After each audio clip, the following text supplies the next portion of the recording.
pourquoi autant d'intellectuels sont socialistes ou plus simplement de gauche. Pourquoi, quand vous êtes dans la population en général, vous vous rendez compte que la majorité des gens sont, disons, on va dire des centristes, même des fois penchent plus à droite, c'est-à-dire des gens conservateurs, attachés aux valeurs familiales, ils veulent pas trop que les choses changent, ils sont conservateurs au sens commun du terme, si je peux dire. Mais pourquoi, quand vous allez dans l'élite universitaire, quand vous allez dans les milieux intellectuels, ça, vous retrouvez, c'est tout là que vous retrouvez les mouvements de gauche et les idées de gauche. Pour qu'est-ce qui fait que, c'est d'ailleurs un argument que, dépendamment de quel sens on le prend, les gens qui défendent ces idées-là vont vous dire, c'est la preuve que ce sont des bonnes idées, parce que plus on est éduqué, en général, plus on est de gauche. C'est souvent le lien qu'ils vont faire. Ils vont dire, c'est pour ça que si vous regardez la carte électorale aux États-Unis, toutes les grandes villes, c'est une majorité démocrate, donc mettons 65-35 en termes de répartition, et dans les petites villes où les gens, les cantons, les campagnes où les gens sont moins éduqués, les gens ont tendance à être plus de droite, plus conservateurs, donc votent pour les républicains. Les autres, ils vont dire, ça rapporte le niveau d'éducation. D'où l'espèce d'idée que les gens qui votaient pour Trump étaient des sous-éduqués. Ce que j'en ai déjà parlé de cette histoire-là, ce qui est paradoxal d'ailleurs venant d'eux. Mais il y a quelqu'un qui s'est déjà penché sur cette question-là. C'est un personnage dont j'ai déjà parlé dans le podcast, puis je vais en reparler parce qu'à mon avis, c'est un des intellectuels les plus importants du 20e siècle, et c'est Friedrich Hayek. Donc, je ne reviendrai pas sur sa biographie. Vous pouvez retourner dans les podcasts précédents. Si vous cherchez son nom dans votre liste Spotify où mes podcasts sont, vous allez trouver dans quel podcast j'en ai parlé. Mais j'en ai parlé dans un podcast sur la liberté et j'en ai parlé quelques fois. Donc, vous allez, si vous vous rappelez plus c'est qui, il y a une très bonne fiche au Wikipédia d'ailleurs. Vous pouvez retourner voir ça. Donc, Hayek, une figure évidemment de la pensée libérale. Lui a écrit en 1949 dans la revue de l'Université de Chicago un texte qui s'intitule Les intellectuels et le socialisme. C'est un texte qui est disponible sur Internet, sur un blog qui s'appelle Hervé de Kengo. Donc, lui, il met des textes classiques là, des grands auteurs. Donc, vous pouvez retrouver ça facilement, chercher ça sur Internet. Les intellectuels et le socialisme. Donc, ça date des années, presque du début des années 50, 1949, mais ça a perdu aucune... pour l'avoir écrit aujourd'hui, ce texte-là. On jurerait qu'on parle d'aujourd'hui. Donc, lui, il s'intéresse là-dedans à savoir pourquoi, dans tous les pays démocratiques, particulièrement aux États-Unis à cette époque-là, quand on regarde le milieu intellectuel, on se rend compte que plus on monte dans la sphère de l'éducation, plus il y a des gens qui sont carrément socialistes, voire même des fois communistes. Et lui, en tant qu'économiste, il voit le problème de cette pensée-là, il voit les ravages que ça fait en URSS à son époque, en Ukraine, je veux dire à Cuba, un peu partout, et il comprend pas pourquoi il y a autant d'intellectuels qui endossent ces idées-là, qui endossent le collectivisme. Et puis il essaie de comprendre pourquoi. Puis il commence en disant, c'est pas vrai que les intellectuels ont pas d'influence sur la politique. Il dit ça, c'est un mythe. Il dit, c'est vrai que les intellectuels n'ont pas le pouvoir d'influencer des décisions par leurs opinions du moment. T'sais, c'est pas parce que, je sais pas, moi, Bernard-Henri Lévy ou Jean-Paul Sartre pensent quelque chose sur un sujet que ça va changer ce que le président de la République en France a fait ou va faire à une certaine époque. Mais il va dire, sur les périodes longues, on remarque que les intellectuels influencent de manière importante les politiques des pays. Pourquoi? Parce qu'ils façonnent d'une certaine manière une partie de l'opinion publique. Et ça, c'est important de le comprendre. Et il va dire, justement, par rapport à la question du lien entre le socialisme et l'élite intellectuelle, il va dire, en réalité, ce qu'il faut bien comprendre, c'est que contrairement à ce que disent les socialistes, la pensée socialiste, ça n'a jamais été porté par un mouvement de la classe ouvrière. Ça a toujours été quelque chose qui a rapport avec l'élite. Il dit, ce n'est en aucun cas un remède évident contre le mal que les intérêts de cette classe vont nécessairement réclamer. Il dit, c'est une construction de théoriciens découlant de certaines tendances de la pensée abstraite dont pendant longtemps seuls les intellectuels étaient familiers et il a fallu de grands efforts de la part des intellectuels pour persuader les classes ouvrières de l'adopter comme programme. Autrement dit, si vous pensez aux grandes figures du socialisme, Karl Marx, Lénine, Trotsky, on pourrait en nommer plein, Rosa Luxembourg, c'est quoi, c'est qui ces gens-là? C'est des intellectuels. C'est pas des gens qui travaillaient dans des usines. Pourquoi c'est comme ça? C'est parce qu'il n'y a pas personne qui travaille chez Ford en train de visser des boulons qui a le temps de penser dans sa tête à produire une théorie où on renverse un système basé sur les classes sociales, la lutte des classes, la dialectique du maître et de l'esclave. Je veux dire, c'est trop compliqué. Donc, ça ne peut être pensé que par des intellectuels. Donc, déjà, on est dans cette ironie-là où le socialiste qui prétend être une pensée pour le peuple, par le peuple, c'est-à-dire qui prétend s'inscrire dans la longue lignée des mouvements de gauche où le peuple prend le pouvoir contre la classe dominante, mais en réalité, c'est la classe dominante qui pense le socialisme. C'est elle qui le théorise, c'est elle qui... Quand je dis dominante, c'est pas nécessairement les gens qui ont le plus d'argent, mais c'est les gens qui sont le plus élevés dans dans l'élite, si vous voulez, intellectuelle, sociale. Et il va dire, dans tous les pays qui se sont tournés vers le socialisme, la phase de développement durant laquelle le socialisme a eu une influence déterminante sur la politique a été précédée pendant de nombreuses années par une période où les idéaux socialistes ont dirigé les réflexions des intellectuels. Autrement dit, si je le résume, avant que le communisme et le socialisme soient en montée en Allemagne, il y a eu beaucoup d'intellectuels communistes avant ça. Même chose en Angleterre, même chose en France, même chose un peu partout. En fait, ironiquement, une des places où ça a le moins monté avant que ça existe, c'est en Russie. Ce qui faisait d'ailleurs dire à Marx lui-même que c'était presque impossible que le communisme s'installe en Russie parce que c'était un régime féodal qui n'avait pas encore passé par la révolution, type révolution française, puis que ça ne adviendrait pas là-bas. Finalement, Lénine a changé le cours de l'histoire, comme on sait. Et lui, il dit, ce qui m'inquiète, c'est qu'actuellement, on remarque aux États-Unis, donc on est dans les années 50, qu'il y a un attrait de plus en plus visible et de plus en plus fort chez les intellectuels américains, comme leurs collègues allemands et anglais, pour un système d'économie planifié dirigé par le gouvernement, donc une certaine forme de socialisme. Et ça, si on regarde le passé, ça suggère que c'est qu'une question de temps avant que ces idées-là, finalement, en s'installant sur une période longue, s'installe dans la politique et qui influence de manière concrète les gouvernants. Il y a un point vraiment important là-dedans. Il va dire, ce qui est assez paradoxal, pourtant, c'est que les partis de gauche, qui sont en général responsables pour la plupart de la croyance qui veut que ce soit la force du nombre qui décide du résultat politique. Donc, en général, les partis de gauche disent, nous, on est pour le peuple, pour la grandeur du peuple, etc., etc. Eux, ils vont pratiquement toujours tourner leur discours pour recevoir l'approbation des intellectuels. Donc, c'est-à-dire que si vous prenez aux États-Unis, moi, je sais pas moi, la frange extrême des démocrates avec Alexandria Ocasio-Cortez, Bernie Sanders, eux autres, leur discours, ils visent pas à charmer quelqu'un qui travaille dans une usine. Non. Ils visent à se faire voir comme appartenant à l'élite intellectuelle qui va plaire aux gens qui sont sur le campus d'Harvard, du MIT, etc. Donc, eux autres, ils visent à ce que leur discours gagne le soutien d'une certaine élite médiatique, politique, journalistique, etc. Ce qui est paradoxal vu leur intention de base. Puis il va dire ce qui explique souvent la défaite des conservateurs, des gens plus à droite, c'est que eux, en réalité, savent qu'ils ne peuvent pas gagner cette élite-là. Donc, ils vont avec une vision un peu plus naïve de la démocratie qui consiste à essayer de persuader l'électeur individuel. Donc, je vais baisser vos impôts, je vais protéger vos droits et libertés, je vais, etc., etc. Donc, c'est deux manières d'entrevoir l'action politique. Et dans ce texte-là, c'est important, il va distinguer ce que c'est qu'un intellectuel d'un expert.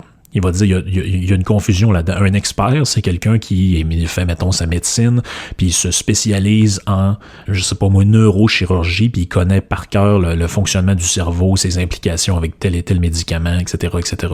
Ben là, il va dire, ça, c'est un expert du fonctionnement du cerveau. Il va dire, un intellectuel, c'est pas ça. Un intellectuel, c'est quelqu'un qui a une culture générale, une bonne culture générale, mais qui est spécialiste, finalement, de pas grand-chose.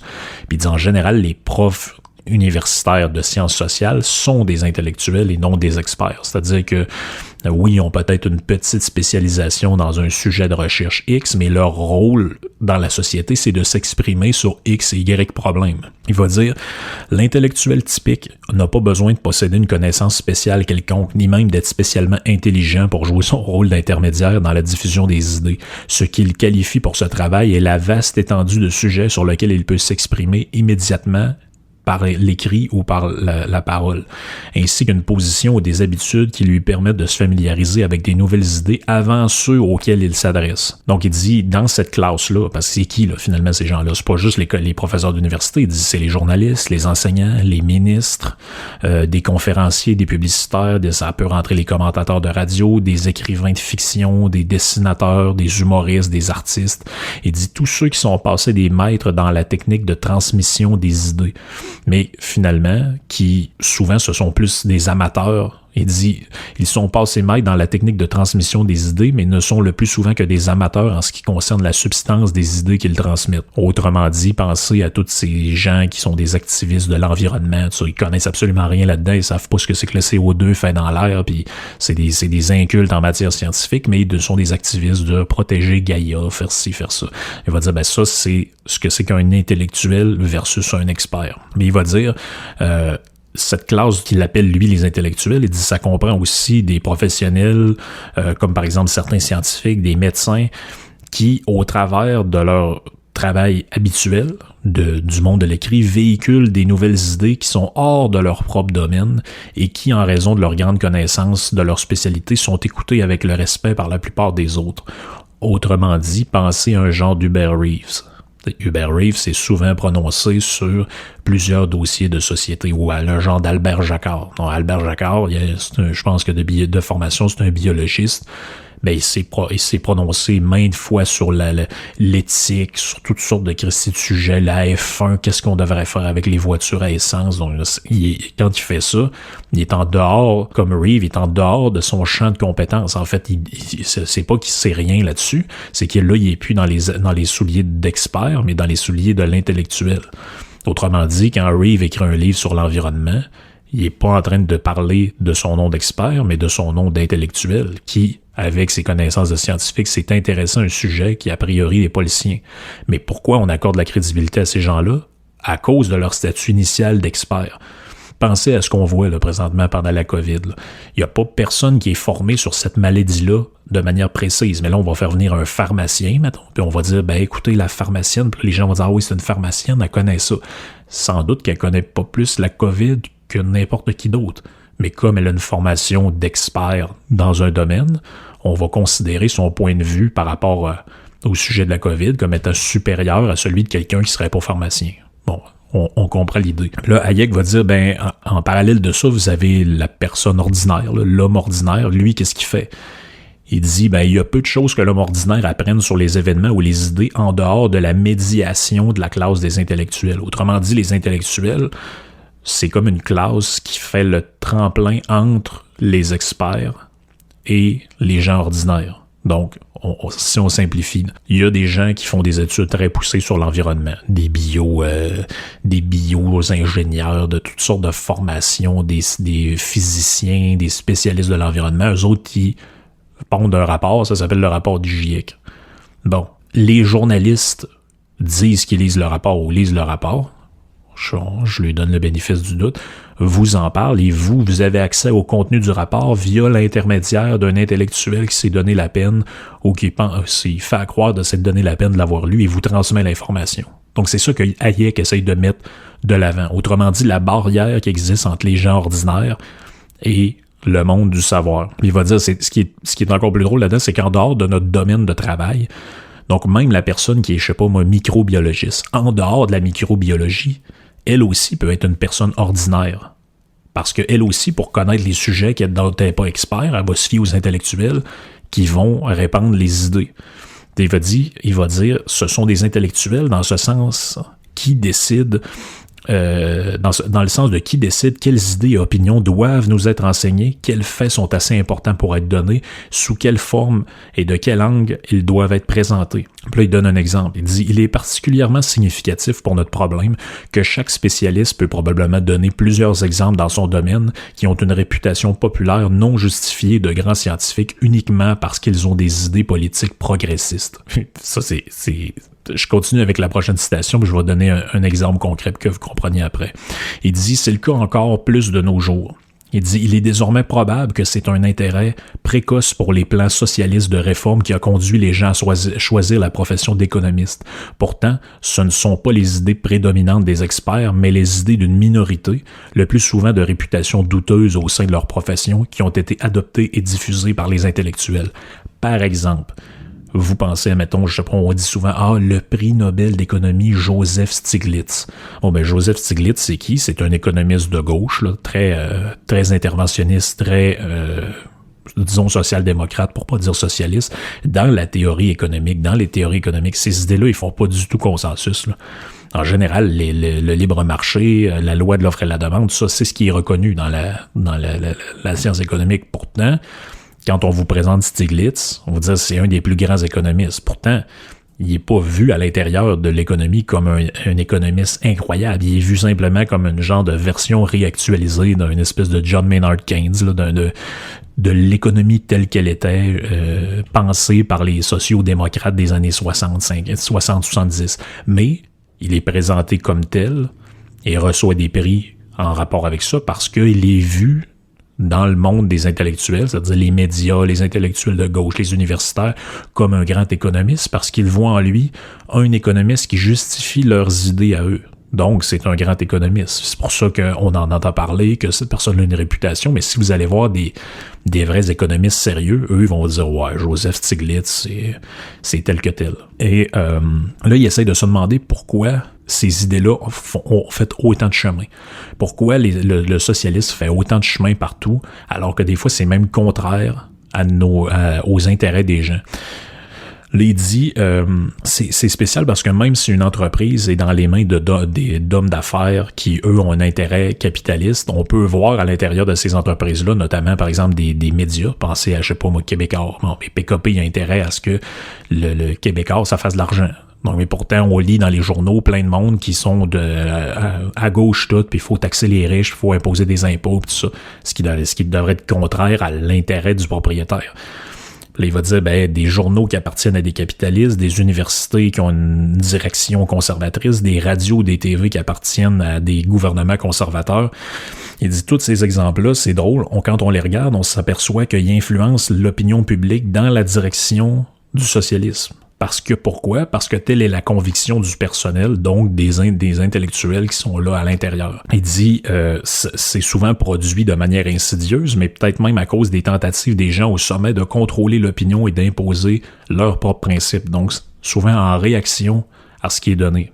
Il dit, le résultat, c'est qu'aujourd'hui, dans la plupart du monde occidental, même les adversaires les plus déterminés du socialisme tirent leur connaissance de sources socialistes pour la majorité des sujets sur lesquels ils ne disposent pas d'une information de première main. Puis là, c'est drôle l'exemple qu'il dit. Il dit, qui connaît pas dans son entourage quelqu'un qui, dans son domaine précis, s'attaque carrément aux principes du socialisme, puis il a l'air d'un conservateur, mais qui, hors de ce domaine-là, fait quasiment l'apologie du socialisme, comme si c'était un journaliste de gauche. Là. Bon, mais ça, vous avez sûrement déjà entendu ça. Là. Qui a pas dans sa famille quelqu'un qui travaille dans dans une organisation, puis qu'il dit on a toujours le gouvernement d'impact, ça marche pas, puis sont-tu fatigués avec le maudit règlement, puis ça, c'est-tu stupide, puis faut passer par l'appel d'offres, c'est tellement long, puis c'est tellement idiot, moi, je te mettrais la hache là-dedans, puis le contrôle du gouvernement, ça a plus de maudit bon sens. 3 minutes après, il vous dit que ça faudrait que le gouvernement nationalise toutes les CHSLD parce qu'il y a eu trop de morts là-dedans, puis on peut pas laisser ça à quelqu'un qui veut faire de l'argent. Non, mais là, vous dites, ouais, c'est bizarre. Tout à l'heure, t'avais quasiment un discours de libertarien, puis là, t'es rendu que tu veux socialiser des maisons de vieux. Je sais pas, là. Mais ils disent ça, c'est normal, parce que les gens, dans leur domaine d'expertise, ont une vision concrète de ce qui se passe, mais dans le reste de la vie, ils ont la vision que les autres intellectuels qui sont dans la société leur font parvenir, c'est-à-dire les médias, les journaux, les politiciens, les professeurs d'université, etc., etc. Donc, la vraie question là-dedans, c'est pourquoi il y a autant d'intellectuels qui vont tendre vers ce socialisme-là. Dans ses mots à lui, il dit « Comment avoir une compréhension des raisons qui tendent à pousser tant d'intellectuels vers le socialisme? » Il dit « Le premier point là-dedans, c'est que faut s'enlever de la tête. Il faut reconnaître que c'est pas des intérêts égoïstes ni des intentions malveillantes qui poussent ces gens-là à aller vers ces idées-là. » Il dit, en général, la faute que font les conservateurs quand ils analysent le socialisme, c'est de se dire, c'est des malades dans la tête, du monde qui sont manipulés par des puissances étrangères ou je sais pas quoi. Il dit, en général, c'est des gens qui sont bien intentionnés, qui pensent faire le bien en faisant ça. Donc, je vous renvoie au podcast précédent sur les propos d'Isabelle Patterson sur comment on peut faire le mal en ayant des bonnes intentions. Il dit, ceux qui sont généralement considérés comme les représentants de l'ordre existant et qui croient comprendre les dangers du socialisme sont habituellement loin d'avoir une telle compréhension. Comme je viens de le paraphraser, il dit ils ont tendance à considérer les intellectuels socialistes comme rien d'autre qu'une bande nuisible de radicaux sans apprécier leur influence et, par leur attitude envers eux, tendent à les repousser dans une opposition encore plus grande vis-à-vis de l'ordre actuel. Autrement dit, la personne regarde Bernie Sanders, c'est un Christ de malade dans la tête, lui, puis on cherche pas à comprendre pourquoi il y a autant de gens éduqués qui pensent comme ça. Pourquoi c'est comme ça? Lui, il dit, si on veut comprendre ce biais, donc un biais comme un biais cognitif, là, quand on dit pourquoi il y a autant de gens qui ont cette orientation-là? Il dit, il faut clarifier deux affaires. Le premier, c'est que c'est important de comprendre que les gens qui sont comme ça, les intellectuels comme ça, jugent généralement tous les problèmes particuliers exclusivement à la lumière de certaines idées générales. Je vais t'expliquer un petit peu plus loin qu'est-ce que ça veut dire. Il dit le deuxième, c'est que les erreurs qui sont caractéristiques de chaque époque découlent fréquemment de certaines vérités véritablement neuves venant d'être découvertes et que ces erreurs sont des applications erronées de nouvelles généralisations qui ont montré leur valeur dans d'autres domaines. Autrement dit, premier point, pourquoi ils sont comme ça? C'est parce que leur cerveau, leur esprit est gouverné par des grands principes, l'égalité, les chances pour tous, etc. Puis là, ils voient que dans certains domaines, ces idées-là ont fait leur chemin, puis ils ont prouvé. Donc, ils veulent les appliquer à d'autres domaines. Je vais arriver plus loin avec, vous allez laisser le temps, tout va se placer. Il dit, les courants d'opinion de toute époque sont donc essentiellement un ensemble d'idées générales préconçues, d'après lesquels l'intellectuel juge l'importance des nouveaux faits et des nouvelles opinions. Autrement dit, les gens qui sont comme ça, ils sont très éduqués, ils sont allés loin, ils ont fait des études en sociologie, en anthropologie, tout ça. Pourquoi ils tentent toujours à s'en aller vers ce chemin-là, malgré leur éducation incroyable? C'est que ils sont habités par les courants d'opinion. Certaines idées à certaines époques dominent, puis eux, analysent la réalité en fonction de ces idées-là. Et lui, il dit, moins les idées sont spécifiques et précises, ou moins elles sont comprises, on dirait que plus leur influence est grande. Il dit, parfois, ce n'est rien de plus qu'une vague d'impressions rarement traduites en mots qui exercent une profonde influence. Par exemple, comme la démocratie, c'est une bonne chose pour eux autres, ils vont dire, plus le principe de la démocratie est poussé loin, mieux c'est. Vous comprenez l'idée? Je préfère ne pas répondre. Il y a Alexa qui me parle. Ils jugent en fonction de certains principes abstraits, et plus le principe est appliqué partout, plus eux autres, ils pensent que c'est une bonne affaire. Donc, plus il y a quelque chose qui est, même si ça devient débile. Donc, tenir des élections scolaires, oui, mais c'est la démocratie. Ouais, tu dis, oui, mais ça sert à rien de faire ça. Et concrètement, ça sert à rien. Ouais, mais c'est une bonne chose parce que c'est ça la démocratie. L'exemple le plus probant, ça doit être l'égalité. Donc, l'égalité, au début, on commence avec l'égalité du droit. Tout le monde a le droit tout le monde a le droit de travailler. Tout le monde a le droit d'être propriétaire d'une terre, etc., etc. Là, l'égalité, au début, c'est une bonne idée. Mais là, les gens ont dans leur idée le principe de l'égalité. Puis là, ils vont à l'école, ils pensent à ça. Puis là, l'égalité devient comme une valeur fondamentale. Mais là, plus ça va, plus ils poussent ça à l'extrême. Plus ils analysent la réalité en fonction de ce concept-là d'égalité. Puis ça débouche sur quoi? Ça débouche sur, au début, c'est l'égalité de droit pour tout le monde. Puis ça devient l'égalité faudrait qu'il y ait 50% de femmes sur un chantier de construction pour que ce soit égal, pour que ce soit paritaire. Ça, c'est ce genre d'idée-là. Pourquoi ça vient pas dans l'idée de quelqu'un qui travaille dans une shop, là? Pourquoi c'est pas une coiffeuse qui pense à ce genre d'affaires-là ou un gars qui change des pneus sur un char? Parce que ça vient avec l'intellectualisation. Ça vient dans l'esprit de quelqu'un qui est allé à l'école longtemps, qui a réfléchi à des problèmes de société en fonction de grands principes. Pour moi, ce qui est important, c'est l'égalité. Donc, il réfléchit à ces grandes affaires-là, puis à un moment donné, il en vient qu'à appliquer de plus en plus loin des grands principes à de plus en plus de causes différentes. Puis à un moment donné, ça devient juste absurde. Puis plus le temps passe, plus ça devient extrême, plus ça devient absurde, plus ça devient que ça n'a plus de Christi de sens. Donc, vous voyez un peu l'explication de la mécanique qui est donnée par Hayek. Il dit aussi, c'est pas juste les idéaux moraux qui régissent la société de cette manière. Donc, pas juste l'égalité, la liberté, le droit, des grandes idées comme ça. Il dit, parfois, les attitudes des intellectuels sur des problèmes sociaux sont la conséquence d'avancées dans la connaissance purement scientifique et dans des circonstances où leurs idées fausses donne l'impression d'être vrai, basé sur le prestige des dernières découvertes scientifiques. Ça a l'air abstrait, mais je vous donne un exemple très concret. À une certaine époque, on a découvert que quand on met des mathématiques, mettons au début, là, pendant l'époque des Grecs, là, Aristote, il étudiait la physique, puis là, il dit, OK, ben là, il y a des éléments qui font telle affaire, mais à la révolution scientifique, avec Newton, Galilée, puis plus tard, encore plus avec Einstein, avec tous ces gens, avec tous ces scientifiques-là, Schrödinger, plein d'autres, on a découvert que quand on se sert des mathématiques, on est capable de faire des sciences pures quelque chose d'encore plus puissant que ce que c'était. Donc, c'est tout le développement de la science.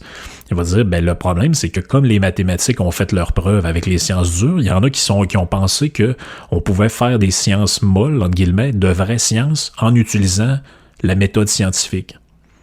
Et ça a donné même la croyance que le communisme, c'était scientifique.